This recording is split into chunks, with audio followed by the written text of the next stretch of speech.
Hello everyone, I'm Ben Johnson and this is the Perpetual Chess Podcast. On Perpetual Chess, I have weekly conversations with the chess world's best players, promoters, and educators about their lives, careers, current projects, and best practices. For more information, go to perpetualchesspod.com.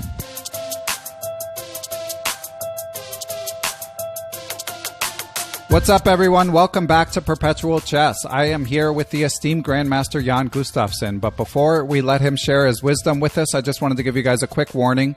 As we record, I am moving the next day from Pittsburgh to New Jersey, and there's movers at our house. There's someone sanding my porch with this giant machine, so if there's unusual noise, I apologize. And the other thing is there might not be an episode next week on March 13th. So if there's nothing then, don't panic or don't celebrate, because I'll probably be back the week after that. In fact, I definitely will.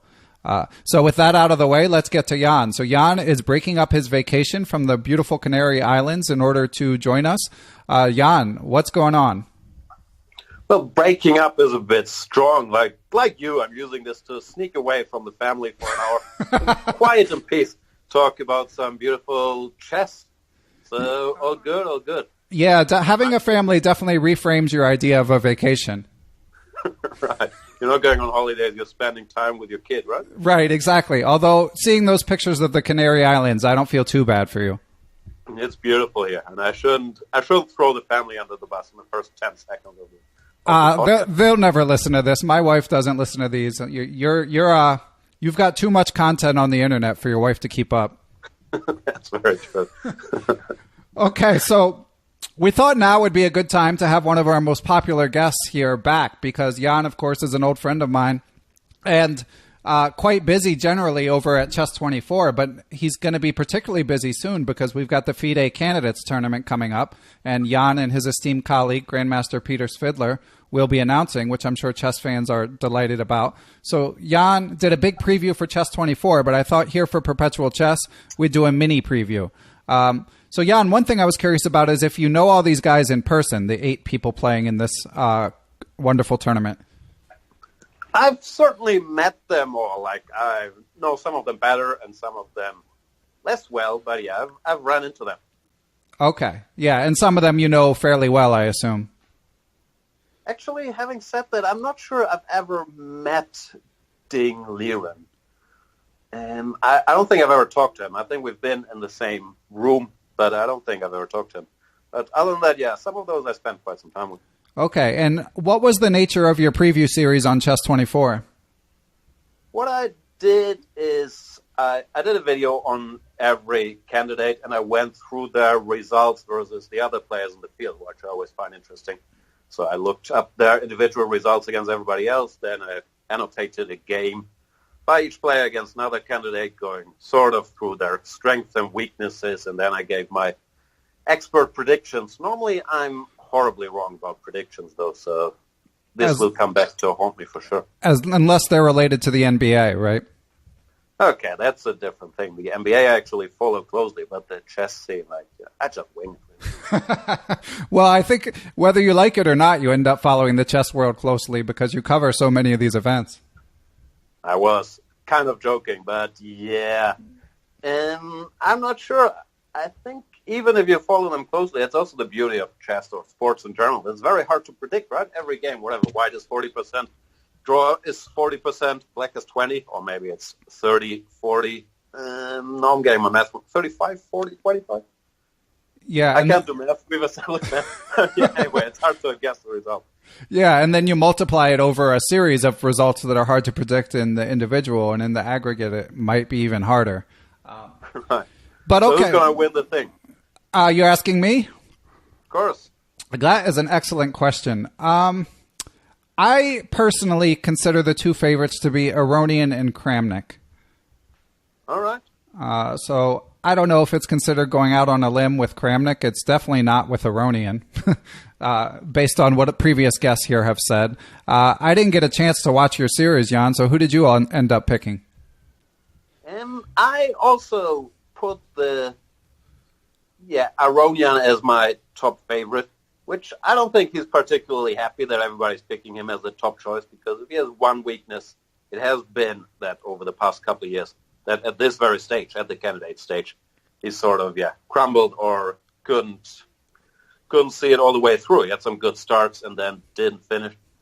And I don't know, it's fun to play armchair psychologist, but I guess the weight of being the favorite plus then, of course, being a hero in Armenia and people expecting him or very much rooting for him to make it to that final stage can't be easy. Yeah, I like how everyone dissects his psychology in a preview. They say he got married, so he's in a good place, therefore he's going to win the tournament. If only chess were so easy. You never know, but that's why these guys have to play aware. So talking about I don't know, marriage might cost him 50 points or no, he's right. He can settle down or whatever. He won Gibraltar, he's in a good place. He didn't do well in the last candidate, so this is too much pressure for him. Who knows, right? But when it comes to the highest, highest ceiling, I think Levon, when he's in form, he's just so good. Yeah, although Shaq has been scraping the ceiling too lately, Shaq Mamedyarov. I'm not convinced on Shaq yet. I think I have to, at some point, stop resisting and accepting that he's just a proper world-class player, world number 2, because I looked at his results in 2017. He always has +2. He's very stable. But I'm not buying it yet. I feel like, I don't know, that his openings at that level might not hold up, or that, when dealing with adversity at the highest level, he's not quite there, but the results on the rating speak a different language. So I'd still be surprised to see him do really well in that one, but maybe that's just me. Yeah, in sports generally, teams rarely come out of nowhere to sort of win a championship. They generally make a push and then they get farther than they've ever gotten before, and then they lose, and then maybe they win next time. So I'm with you on Mamedyarov. I think it'd be super fun if he wins, but I think experience might matter a little. Yeah, I'd be surprised. It's this. Yeah, I'm not sure if it's experience at the candidate stage, but even though he's played a lot of super tournaments and he's won some last year, I still feel that, when everybody has that much time to prepare specifically, that he could be an underdog. But I could be very wrong. He's worked with Karjakin, so he's seen the preparation that goes into this World Championship match level, and his results have been there all year. So I'd be surprised, but okay, so I'll catch with every one of my predictions because these guys are so close. Yeah. So did you? One sec. So do you have someone who you would consider second in command if you have Aronian as the favorite, or is it like a cluster after that? Let's get to Kramnik. Kramnik is interesting. He's, once again, if we talk about highest ceiling, I'm with you. Kramnik, I don't think we have to argue about his chess level. Pretty much, I follow his career. Through the 90s, he's been my favorite player. Then the match against Kasparov, he's been there, done that. He has all the experience. But, I feel like how old is he? He's born in 75, so he's 42 years old. I feel like this is a tough tournament format for him because it's 14 rounds, so it's really, really long and intense. And he also, I think, is less of a perfectionist these days, but I do still think that he spends a lot of time preparing and just memorizing lines for every game, which will end up costing you energy toward the end of the tournament. Of course, he knows all these things, and he will be extremely professional and very diligent about it.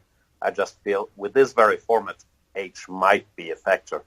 That, a match format with a rest day after every other game might actually be easier for him than a 14-round candidates tournament.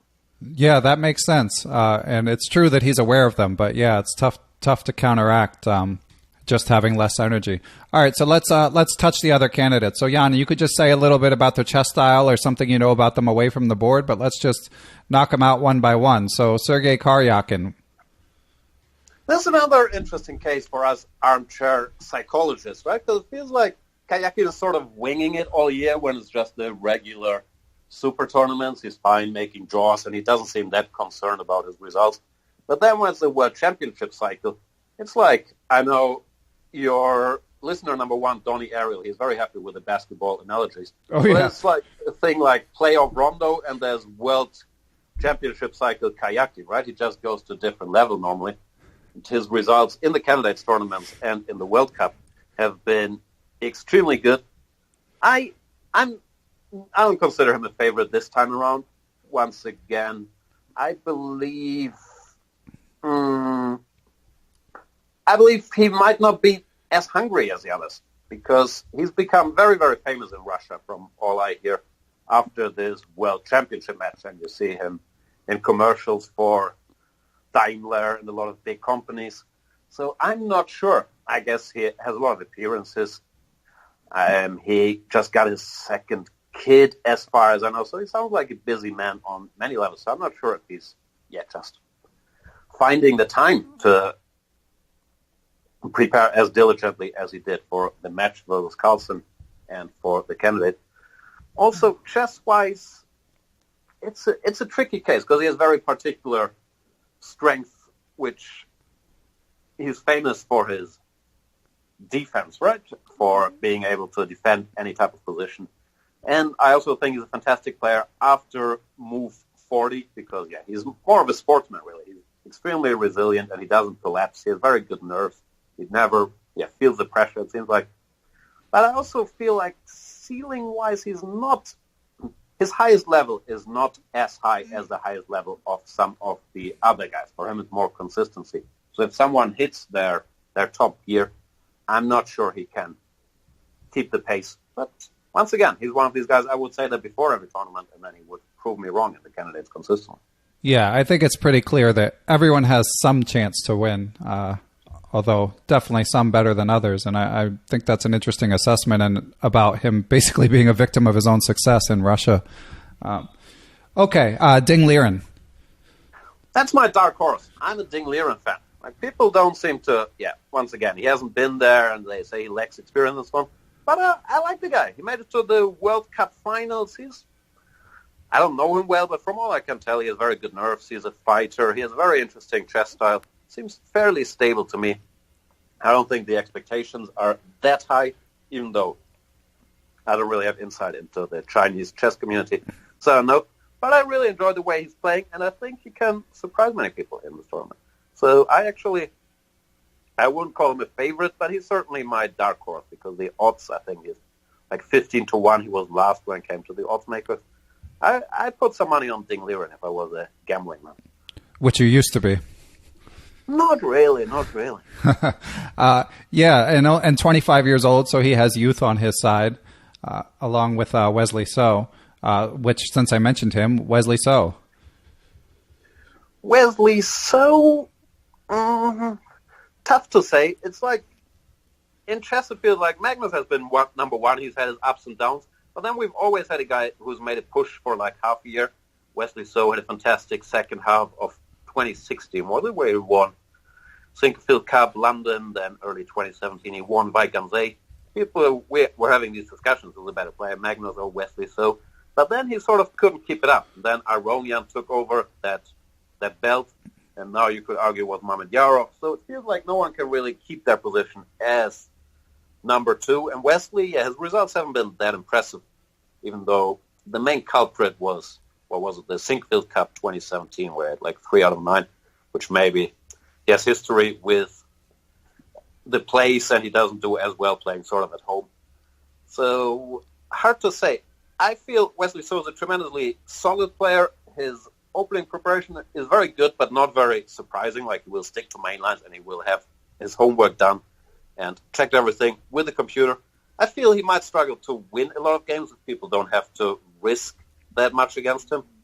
But he doesn't make a lot of mistakes. So if he's given any chances and ends up sitting there on +1, +2, +3, whatever, well, he certainly has a chance, but I feel like he can't generate something out of nothing if he really has to win some game. Okay. And Fabiano Caruana. Fabiano. It's such a tricky case, right? It's because when did he win the Sinquefield Cup? 2014, when he had this insane result? I believe that's right, yeah. Where he like 8.5 out of 10. Yeah, that was nuts. Anyway, go ahead. It's already 4 years ago. I'm not sure. My Fabiano theory is he should move back to Europe. He made a big mistake moving to the United States. He's too comfortable over there. He has this nice mansion, like overlooking the lake and wherever he's based.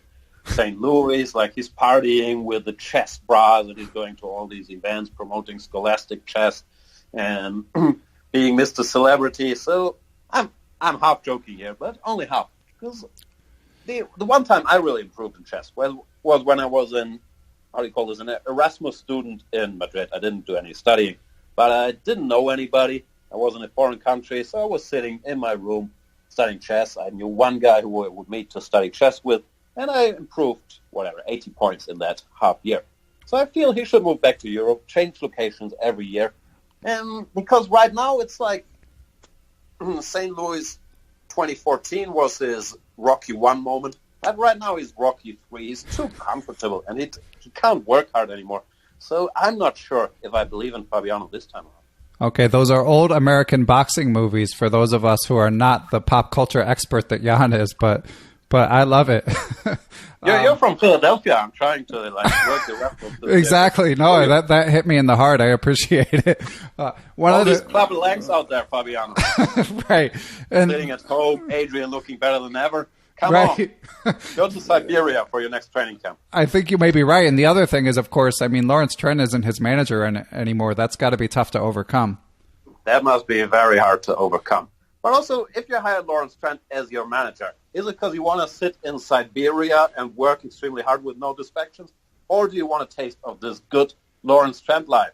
Yeah, I can't really picture Lawrence Trent holding the heavy bag there in Siberia. That's what I'm saying. Okay, so we haven't asked you to directly handicap them, but I feel like one can sort of infer what your power rankings would be from what you've said so far. I'm a big Fabiano fan, by the way, and I'm saying all these things half in jest. He's my teammate on Baden-Baden. I'm very friendly with the guy. His coach, Rustam Kazımcanov, I feel is an excellent coach, both mentally and when it comes to opening theory. So he still has an excellent team in place. But I'm not fully kidding about I'm not sure how hungry he is, because it seems like he has a good life. Yeah, the chess world is so much better off than it was 30 years ago, that generally I feel like these guys are pretty comfortable. So it's a little bit tough to assess who wants it most. But definitely I hear what you're saying about Karjakin in particular. Maybe not having quite the same degree of hunger, although he could definitely prove us wrong. We will see. Okay, Alexander Grishuk. That's another one that's very tough to assess, right? I'm a fan of his chess. I feel he's a very original thinker, also incredibly smart dude. He's so much fun to talk to because he has very deep insights and interesting views on really any topic. And that includes chess and chess theory. He will have different thoughts and approaches than the others. The one knock on him has always been, and probably will always be, that he's a time travel addict. And it feels like he's spending the first 90 minutes just, thinking about something else so he can get into some sort of time trouble, have the adrenaline kick in, and then start thinking about the game, which is amazing that he's that good doing that. But I still feel that there are no heroes in time trouble, and he will lose more points than he gains against the best of the best once that time trouble of his kicks in. So I consider him an underdog, but an underdog with an incredibly high ceiling because he's such a good player. So if he can get it going, of course it goes for everybody. But Grishuk, opposed to So, for example, Grishuk feels like he can manufacture wins out of nothing if he's feeling it. Interesting. And have you ever talked to him about his time trouble issues? I think everybody has, and he's been on the record many times that he considers it the weakness, but also that he considers blitz and rapid to be more interesting forms of chess. And is he maybe he's not the reigning world champion, but he's won a couple of blitz world championships. So when it comes to class and understanding, there's very few people up there with him. Wow. So it literally sounds like there's no one we can discount in the field, because I think Grishuk is fairly low on the to the extent there are publicly available odds. I think Grishuk and Karjakin and the aforementioned Ding Liren are the lowest. Well, they're the lowest rated, but it's so close. They're 2,770, all these guys, and the highest are 2,8. Yeah. Well, Magyar is 2,814 and Kramnik is 2,800. So it's nothing really. 30 points from highest to lowest. Anything can, 45 points. I can't do math. Anything can happen. Okay, and so you and Peter Svidler will be announcing it. It's double round robin format. Is there anything else we need to know before tuning in on Chess 24? Did we already go through all the 8 candidates? I believe we did. Karjakin, Aronian, Liren, Mamedyarov, Grishuk, Caruana, So, Kramnik. Okay, just checking. I made sure I had a list in front of me because I would definitely stumble through it and embarrass myself otherwise. So, yeah, it keeps happening. Go ahead. I mean, I have one question for sure because there's the famous lack of tiebreak when Caruana tied or was going to be tied with Karjakin in the last cycle, and that was pretty disappointing from a chess fan's perspective. Do you know what the tiebreak format is this time around? I believe it's the same as last time, right? Yeah. Why change it, FIDE? Yeah. Why would you change something that everyone complained about? Right. Okay. No, well, I always think, okay, the rules are the same for everybody you knew beforehand. Yeah, in general. Yeah. You'd want a match if people are tied, whatever, right? Play 2 more classical games. Yeah, I get that. A bunch of rapid games. Yeah, not a competitive advantage for any particular player, but just not maximizing the entertainment potential. Right. I would say. All right. So with that covered, let's move on to your business, Chess 24. So we have a question from a listener. Unlike when I talked to you, Jan, when you and Greg Shahadi and my mom were the only listeners. Now, like a few other people listen. So Howard Vihan says, as a multi-year Chess 24 subscriber, I very much appreciate Jan's English videos. What are and I think he means the English language, not the English opening. What are the prospects projections for the coming years? Is Chess 24 helped by the existence of ICC and Chess.com, or do they see their success as a detriment? I should have stronger opinions on these topics, but I don't follow this stuff very closely. I'm so much caught in my little bubble, like, what do I do next? What video series do I do? Do we do commentary on that? That I'm not that much of a big picture thinker. And also, to stay sort of fresh for commentary and stuff and my own series, I watch very little of what's happening on other sides.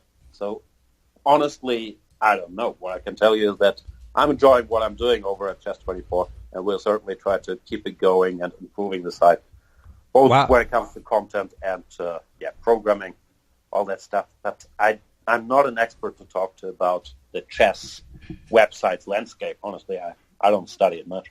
That was an expert athlete-like punt. So basically, you just take it one game at a time? One game at a time, I think. Nice. Glad to hear it. You gotta play hard. Exactly. Although you are, in your defense, you're like, you're the on-air talent. You can't be up in meetings brainstorming and stuff like that, looking at the profits and loss statements. That's, you got to stay in your lane. That's right. Focus. Okay. 0 Doc 22. Okay, another Chess 24 question from Perpetual Chess breakout star, recent guest John Hartman, came on and talked about chess books, and everyone loved it. He's doing the book reviews, right? He's always trashing my video series. I know all about John Hartman. Well, as he'll say, he's a big fan of yours. But yeah, he's a book reviewer for Chess Life, and he's read every chess book under the sun, as it turns out. Wow. So John says, my 3-year-old prefers you to Peter. We watch a lot of Chess 24 media, which, as an aside, I'm quite impressed because every time I try to put on chess content with my kids around, they bite my head off.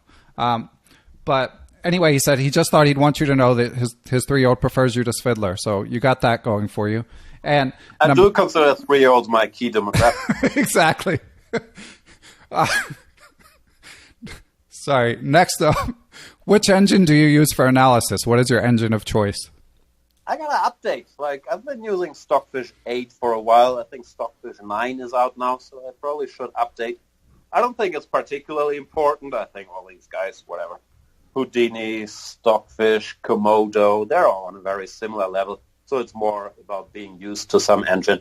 Used to be Houdini, but I switched to Stockfish like 2 years ago, and I've been using it since. Okay, so nothing to original there. Do you have a hot take on AlphaZero? I've done a video series on AlphaZero where all my hot takes are in. but so you keep your hot takes behind the paywall. No, mainly I forgot what I said, so I don't want to contradict myself now. Okay, that's reasonable. No, the games were very, very impressive, and it made me question some things, because I'm very materialistic, both in life and in chess. And AlphaZero seemed to be not that materialistic and was crushing my hero Stockfish. So it made me, question a lot of things. It made me think, maybe this guy Tal was onto something after all. Interesting. Yeah. Dennis Boros, who I just had on, also compared his play to Tal more than anyone else. It's amazing to me that players like you and Dennis are so well versed in like all of the champions that you're able to own in on the same exact player as who to compare this computer to. Yeah. Sacrificing a bunch of pieces, playing for the initiative. Smyslov, but winning Tal, it's a close call. Do you have a favorite chess player, by the way? I'm a cynic, so I wouldn't really say so. It used to be Kramnik. Growing up in the 90s, I was always a Kramnik fan. And then before that, the first match I followed was probably Kasparov-Karpov 1990. Back then I was rooting for Kasparov. But style-wise, he was playing E4, the Sicilians, the King's Indian. That's not really me, so I've always felt, more inspired by Kramnik when it comes to chess style. And are you friendly with Kramnik these days? Friendly is a bit strong. I've talked to him. He seems like a very pleasant fellow away from the board, but we're not particularly close. Okay. Surprisingly. So when you birthdays on the same day. How will we be friends? And I'm just curious, so when you started to become like a big shot chess announcer and got to meet people like this, were you ever starstruck in the chess world, or is it too sort of insular for you to like care about that stuff? Actually, before I was a big shot chess announcer, I was a not as big shot chess player, so I've played most of these guys, and most of them beat me. But no, if you're a professional player or half professional player, I don't think you're all that starstruck. The first time I played Kramnik was in Dortmund 2008 and was my first and pretty much only I played 2 Dortmunds, but super tournament experience. There I was a little starstruck because you're sitting on a stage and there's lights and you're introduced by an announcer while you're playing in your regular Bundesliga game or Open. You're not really used to that. So that's a special atmosphere. But meeting the guys, no, I don't think I'm that starstruck. Yeah, that makes sense. It definitely would be out of your system by now. And I guess, you're being buddies with Peter Svidler. You realize all too well that, they put their pants on one leg at a time, as the saying goes. I'm not sure Peter puts his pants on one leg at a time. I haven't witnessed that. Okay. But other than that, yeah, I've been around this world for a while, so I'm more starstruck about non-chess people. Gotcha. Okay, important question from Donnie Ariel, which was not submitted, but wow. He just... Oh, yeah, so the Donnie Ariel, International Master-elect, mentioned in our first interview with Jan Gustafsson, probably about, 3% of the listeners know who he is, but now, speaking of big shots, he's a big shot lawyer. But he texted me out of the blue with some questions about you that I thought would be good to share, so... By the way, I'm still waiting for the Donnie Ariel episode. When is that coming? The big question is, can we have him on without getting him fired from his job? Can he avoid saying anything controversial? Because otherwise, I agree, he would be quite entertaining. Okay, here. Are his bosses listening to the Perpetual Chess podcast? Is that confirmed? I don't know. That's a good question. Maybe we can reach out to Pascal Charbonneau, who works at a hedge fund, similar vein, and came on. I'm guessing some of his colleagues listen. So I feel like you're taking chances, but Pascal is such a nice guy that he's not going to say anything incendiary, unlike Mr. Ariel here. Gotcha. So I'm looking forward to Donnie's questions. Okay, so here it is. This is a text I got. Watching Banter Blitz with Jan on my huge TV. When he says he's busy with work, is this what he's talking about? Outrageous. Great show, but let's not pretend this is real work. I keep having these discussions with Donnie because he thinks I have a dreamy life, like playing a bunch of blitz games, hanging around out in the office, and announcing chess tournaments, which is pretty much true, except I don't really enjoy it. So I understand Donnie wants my chair, but I feel the way to get into the business is to have this Perpetual Chess podcast appearance, and it would be very popular. I'm very happy to promote that on all my Banter Blitz forums, and then take it from there. Get them out of this. And what do you call this, hamster wheel? Yeah, exactly. We need to save Donnie. Your English is amazing. Yeah, the 9 to 5 grind. I agree. Okay, that's a great answer. And just as an aside, he's always looking for someone to be jealous of. So, I mean, I'm jealous of you too, but you're not exactly in like the elitist of company. He's got a long list of people. Yeah. Trust me, I'm as miserable as everybody else. Okay, there you have it, everybody. Rest easy. All right, the Thai Open, Jan. So you're making a rare appearance where you will actually be playing chess, allegedly. So any preparation for that? I love the Thailand Open. I keep telling the aforementioned Donnie Ariel that you should make one appearance in the Thailand Open. It's such a fantastic tournament. And so everybody should check it out, BangkokChess.com. I'm not getting paid for this. I just genuinely enjoy their tournament. It's always very well organized. They put a lot of effort into it. It's always fantastic locations. Weather is nice. Food is nice. It's a very, very enjoyable event. As for preparation, I try to go early because I got to defeat that jet lag. That's very important. And, of course, I'm trying to get in some days of Thailand holidays. And then I'll look at some chess. But you know how it is. I'm very busy playing Banter Blitz, which is very hard work. So I don't have time to prepare all that. Yeah, I hear you. Speaking of preparation, I would be remiss. I know that from our messaging that this might be a bit of a sensitive topic, but Radio Jan, what's going on in his life? I don't know. The truth is, well, he's been on a bit of a hiatus. I'm jealous of Radio Jan because people like him much better than me. So now whenever I do something, people say, boring, bring back Radio Jan. And I say, but it's me. It's my brainchild. It's me just putting on glasses and saying what I really think.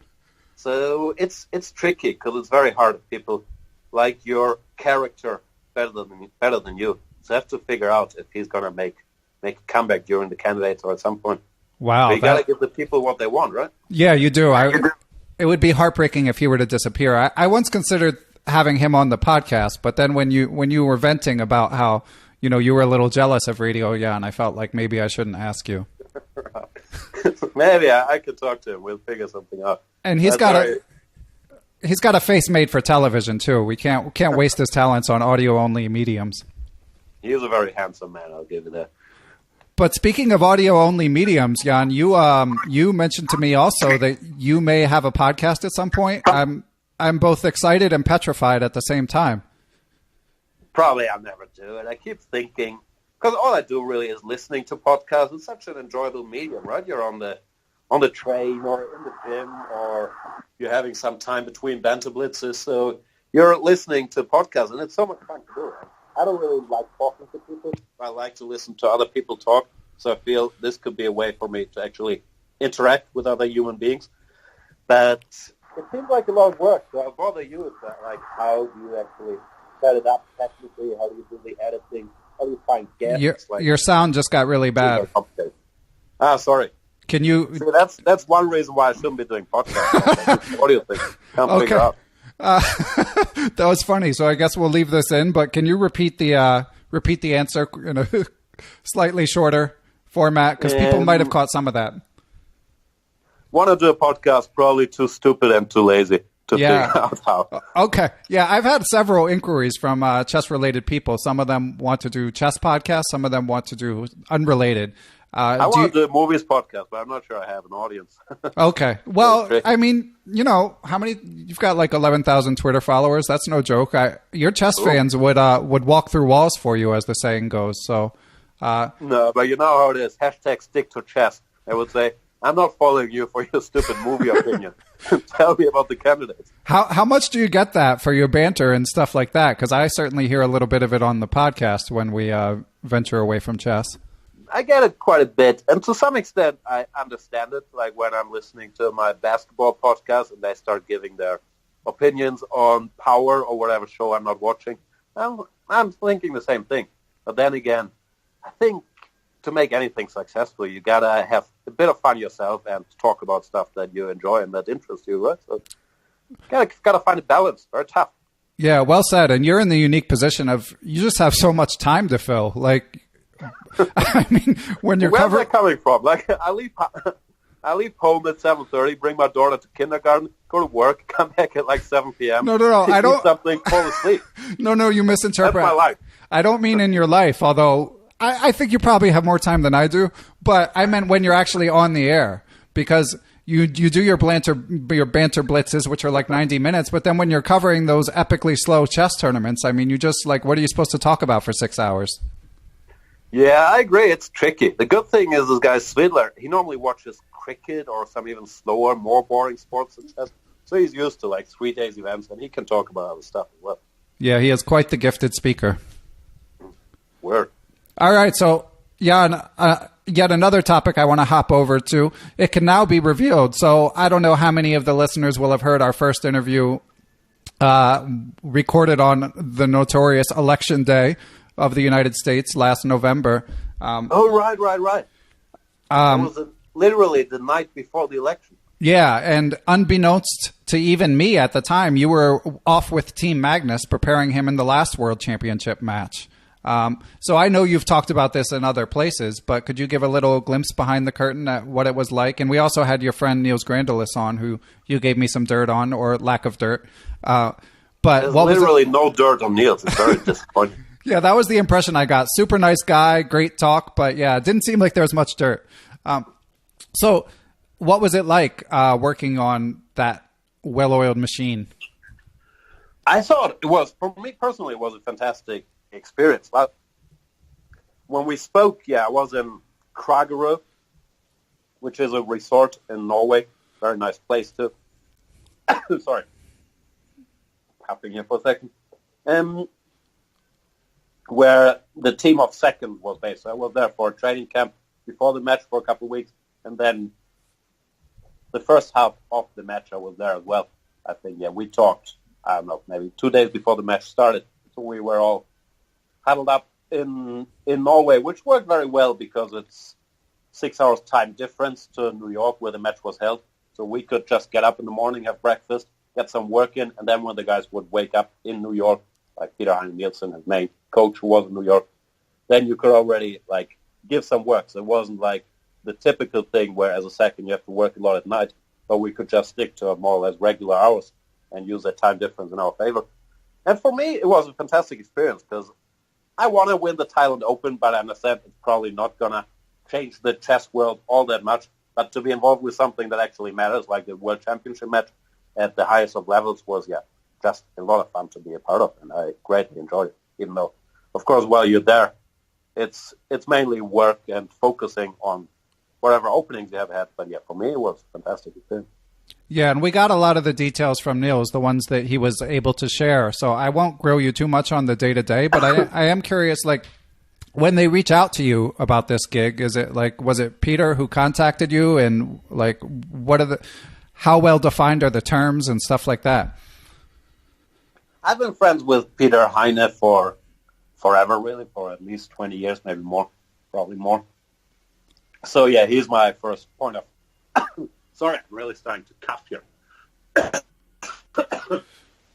It's this Canary climate I'm not used to. He's my first point of contact on all these things, and also on coordinating the work. And as for everything else, of course, it's top secret. So how far did you know in advance that you were going to be doing this? That's also top secret. Oh, man, you won't give us anything. I had to sign all these NDAs. You know how these Carlsens are. Oh, did you really? Okay. And I guess you don't know yet about this year? I do not. Okay, if you'd be rejoining the team, but if given the opportunity, you would welcome it? And like I said, it was a fantastic experience for me last time, but I don't think that's my call. Okay, and we know that you're considered an opening expert, even though you're not quite as active as you used to be playing. Do you feel like you're still on top of the theory? Slightly less so than I used to in some areas, because I don't do as much work for myself, and it's hard to replace this. I have to prepare for this game, and I need to be ready for this line and that line and that line. But I feel I'm still quite well-versed because of all the commentary and annotating games and video series and so on what's happening in the opening landscape. I lack depth in certain points where I haven't gone yet because I had to prepare this for myself or for somebody else deeply. But I feel like I still have a decent overview because it's always been the part of chess that I was interested in, just the opening theory. So do you feel like you could tell me, I'm always curious about why some openings are more popular at the top than others. Like, why do you think the French defense doesn't show up as much at the elite level? Is there a specific variation? No, it's space. Like, space is very important in chess. So that's why they don't play the French defense or the Karjakin, because you're giving away all the space. Like, why does this pawn chain? Pawns on d4 and e5, they control a lot of stuff. And the stronger the players get, the more they value that space. That's why they go e4, e5, or to some extent e4, c5, fighting for the center. That I believe is the simple explanation. Like this Alpha Zero learning curve, they said that he started out playing the French, and then at some point he switched to e4, e5, and I feel like top-level chess has been similar. But I don't think there's any direct refutation of anything. Yeah, and it was interesting that Alpha Zero played a lot of Catalans and Reddies. Oh, did he? Yeah. And, like, I mean, definitely more quieter setups as white, like d4 and less e4. This guy Kramnik, he had it all figured out 20 years ago. Yeah, exactly. Played Catalan. He knows what he's doing. Yeah, it's really true. Trying to think of some other openings. What are there any openings that particularly, like, that you think they're going to be big battles fought in the candidates? I've been thinking about this. I honestly don't know because there's... I'm so sorry about the cup. You can cough as much as you want, Jan. Beautiful. There's only so many new ideas that people can show in the Berlin or anti-Berlin or Italians that they've been playing. So I'm very curious myself to see if they're going to try playing the Reti or 1c4, or if maybe they think, okay, we haven't really played 1d4 for a while because we don't know what to do against the Grunfeld, but let's revisit that. It's so hard to say. And with white, it's just very tough these days. You can see that pretty much everybody's well prepared with black. They will play their Najdorf or their Marshall or their Berlin against d4, their Grunfelds or their Queen's Gambit declined. But where to take it with white is so much tougher, and it's going to be very, very interesting to see. Yeah, and I guess all these players will probably have had teams in place and have been in the lab for months for this. Maybe even, do you think that they've been holding TNs? Like, if you found some really cool TN for Magnus, TN, for those who don't know, being a theoretical novelty, like a new move in an opening that you think gives you a good practical chance in a given game, how long do you think it's practical to hold on to it for a bigger event? I think this TN thing is no longer as relevant as it used to be because computers are so strong that it's very, very tough to find a position where you have this big TN that's not shown by any computer engine. I think it's more about being smart about what area to take the game in and where to surprise your opponent, even if you know there's no advantage to get them out of book. And also just avoid their preparation that they made for that very day, because everybody has excessive files where black will equalize in all the lines, but no one can remember all those files on any given day. So that's just a big factor to surprise your opponent in the opening, being flexible with white and being smart about what the other guy expects, where he's comfortable, where he's not comfortable. I feel is more important than having that in this position you play Queen C2 exclamation mark plus 080, because everybody can find that if you just let your engine of choice run for long enough. Huh, that's interesting. And what's your take generally on like where openings are going? I sort of feel like I'm coming around to the point of view that the fact that people are just trying to avoid the most theoretical and sort of most studied lines is making the game slightly better. So maybe, I don't know, do you think we're headed towards chess 960, or is chess in fertile ground still with the openings and computers studying? I still like the classical chess, and I don't feel like we have any particular problem with the death of chess being analyzed to the end. This has been, people have been talking about this forever, right? We might have talked about it last time that they were yelling the same thing during Elika Capablanca, whenever that was. So I'm not particularly worried. I find it more interesting to see how chess openings develop, even on a micro level. Like the Petrov was out of fashion for 10 years, and now it's very much back, and people are showing new ideas there. And there is a bit of an ebb and flow, and I'm just curious if the guys will start playing more knight f3, g3, more b3, or if they will keep finding new ideas in the main opening. But I think we're very far from that, even though the level always keeps getting higher and higher. You watch these games between Alpha Zero and Stockfish, or what, like 3,500 and 3,200, and their white wins a lot of games, a lot of decisive games, and a lot of apparently mistakes. So I don't think we're anywhere close to the end of classical chess. I'm not a big fan of chess 960 generally, because a lot of the positions are so strange. Like, you need 30 moves to get your pieces on halfway normal squares, and you can't develop them towards the center as fluidly as you can in classical chess. So I'm not a big fan, but I could be biased because I like chess openings so much. Right, yeah, I was just going to say that. And you mentioned the Petrov. I know that Fabiano is one of the people who's been playing it. So did something concrete change? Like, did you see, is there a certain move that was rehabilitated, or why do you think it's back in fashion? Yeah, I think mainly people were, let's do some blindfold chess after e4, e5, knight f3, knight f6, knight takes e5, d6, knight f3, knight takes e4. They were afraid of 5 knight to c3. Knight takes c3, d takes c3, and that structure where white just develops very smoothly. Bishop e3, queen d2, long castles. But as usual, with a lot of practice, and in particular the Chinese players and also Anish Giri, they found setups to more or less deal with that, with knight c6, bishop e6, queen d7, long castles, and whatnot. So after they more or less felt like they neutralized that, even though it's still ongoing, that put the Petrov very much back on the map. And it's going to be interesting to see. I liked that line before it was cool, but since I don't play chess that much anymore, I didn't realize that. I mean, it makes sense that black would castle queenside, and that would kind of make it less fun for white. Kind of like those Caro positions where, like the mainline Caro, where they both castle queenside, and it seems strange, but black is fine. Right. Even though on the mainline Caro, I think they castle kingside mostly, don't they? Maybe I'm thinking of the wrong line. I'm not going to stumble through this and embarrass me. I know what you mean. Okay. I think they started casting kingside. Anyway. Okay. So Jan, we've got a reasonably tight out today because I'm skipping town tomorrow. So I'm only gonna keep you for a few more questions, believe it or not. It's very disappointing. I'm sure. Yeah, you're gonna have to go back out to the beach. It's heartbreaking. All right. So pop culture recommendations. We're going to get to chess book recommendations for those of you ready to turn the podcast off. But first, you're often messaging me podcast recommendations. So what would you recommend to our broader audience? When it comes to podcasts? Yes.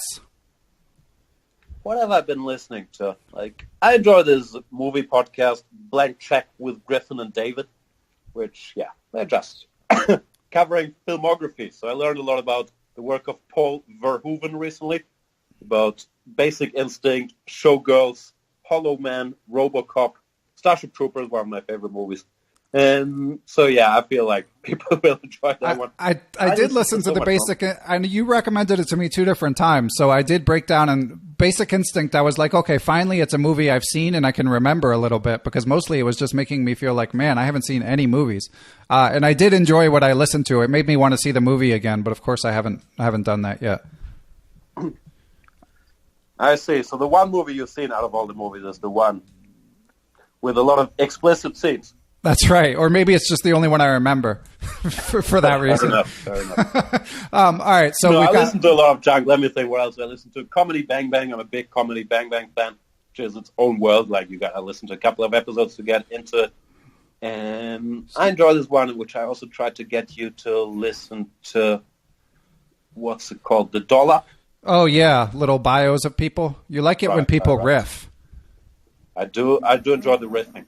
Being that you are a world champion riffer yourself. I think so. No problem. All right, so we got our podcast, Rex. That's The Dollop, Comedy Bang Bang, and Blank Check. And now, Jan, Blank Check with Griffin and David. Your favorite part, last but not least, you're going to impart some chess advice and specifically give some book recommendations for people, because we didn't do that last time either. I haven't read any books since we spoke that. So you can go with the classics, and I'm sure Olive had 6 guests that recommended the same books, but it's all good. Jan Donner, The King. Yes, I think John Hartman discussed that very book. That's like a sort of fun one. Media. So he could say what he really thought on topics, and people wouldn't kill him for it on Twitter. It's a very Nice. enjoyable read. Okay. A simpler time. When they Exactly. didn't spend all the time in their hotel rooms preparing their openings. But people were they were drinking, socializing at tournaments. I enjoyed it very much. It's a great read. Okay. About the chess world, anecdotes, and a lot of topics. Excellent. Not connected so much to chess. Sorry. Yeah, and the last, you could go on if you have any other chess books you feel compelled to recommend, but I forgot what I recommended last time. No, last time the only book you mentioned was Television the Book, although I didn't ask you to be I didn't ask you, to be fair, for a recommendation. But all right. I'm sure all your guests have said the same stuff already. Cheryshev Endgame Strategy, that's a good book.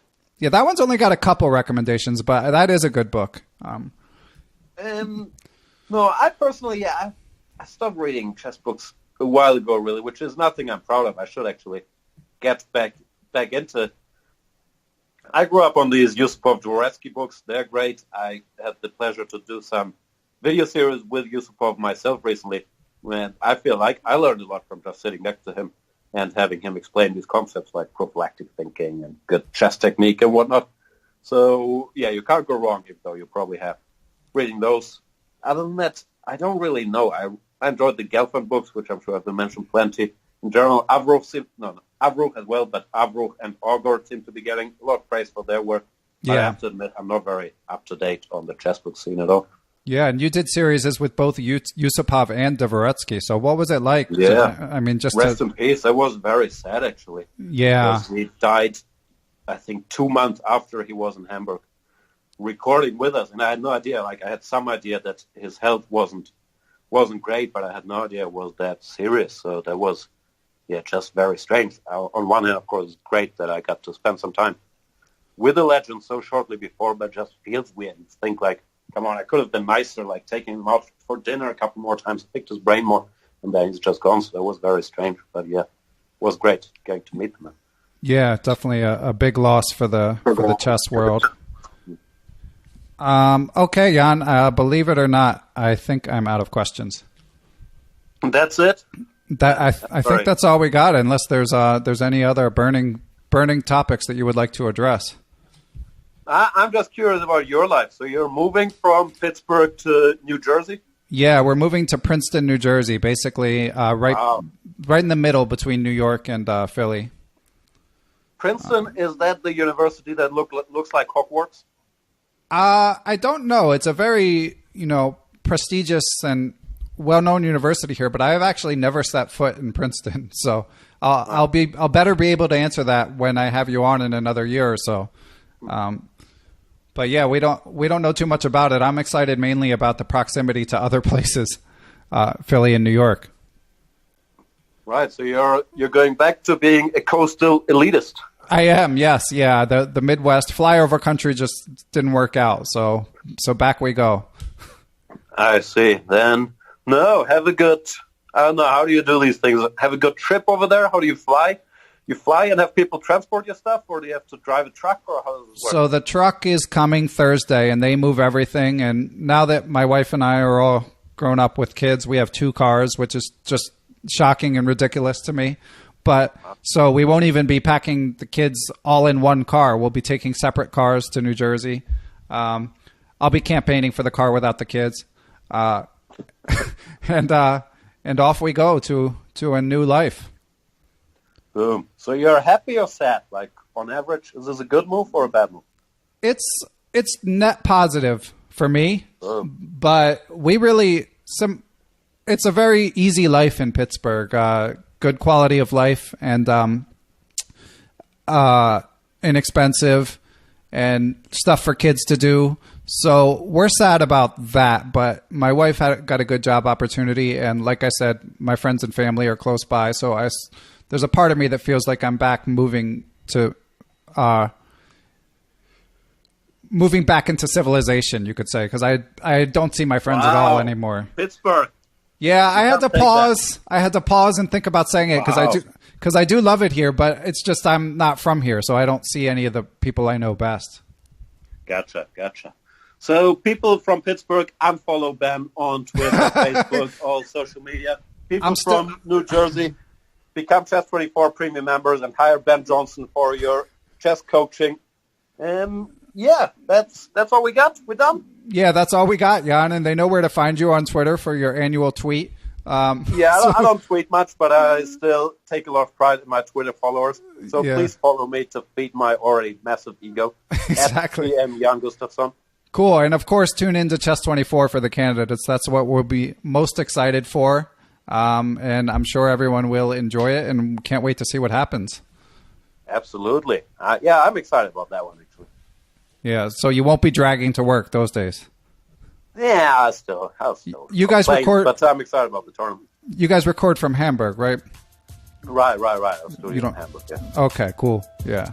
All right, excellent, Jan. Thanks a lot. Cheers. Thanks to everyone who supports Perpetual Chess. I spend about 5 hours a week on each episode, and even though I love doing the show, it can be hard to find the time. Without the financial support of the chess community, Perpetual Chess would not be possible. Special shout out goes to my Patreon and PayPal Perpetual partners, and I have finally updated the list. You guys are Adam Vrancoulge, Adrian Gutierrez, Alex Pejas, Chad Hilton, Chris Flanagan, Chris Lott, Chris Wainscott, Christopher Wood, Coach Jay's Chess Academy, Gary Andrews, Greg Shahadi, James Bonastasia, Jason Dunbar, Jeffrey Martello, Jen Shahadi, Jennifer Valens, Jen Scream, John Fernandez, Johnny McMenamin, Kelly Palmer, Krishna Gopalakrishnan, Lorraine Dore, Macaulay Peterson, Matthew Tedesco, Pascal Charbonneau, Paul Swaney, Peter Lux, Peter Merrifield, Ricky Grijalva, Rob Lazorchek, Tatya Abrahamian, Tim Seymour, Timothy Ha, Todd Bryant, Tony Rotella, Victor Vrancoulge, Zhao Cheng, Zhivko Storyanov. Thanks a lot, guys. I'll catch you guys next week with another episode.